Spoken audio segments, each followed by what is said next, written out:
雄市伫9月7日出现头一个本土的天狗这个确诊个案了后，目前总共有9例确诊病例，拢是伫前镇区。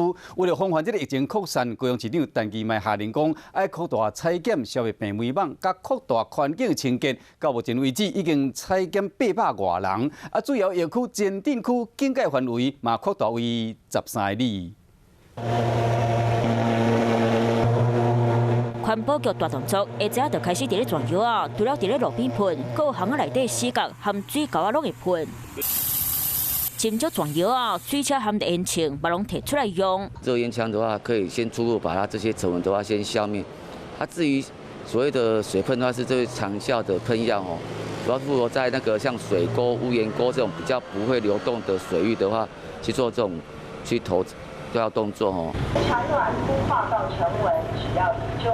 天气热，高雄市的天狗的疫情嘛对咧烧热，即摆已经有9例确诊，全部拢是住伫咧前镇区，和当地民众嘛拢开始伫咧烦恼。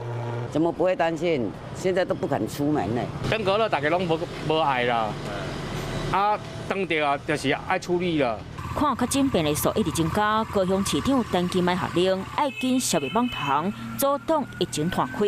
登革热就是3合1的防治，扩大采检，然后针对病媒蚊的这个清消，然后再加上第3阶段的环境消毒。到即马扩大采检820来人，其中7个人是确诊个案，814个人阴性，剩的还阁伫咧检验，阁有一个是诊所通报采检确诊病例。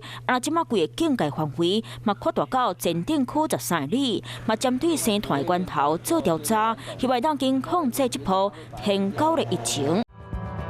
想要获取更多新闻资讯，想要看到主播最新的动态，赶快订阅华视 YouTube 频道。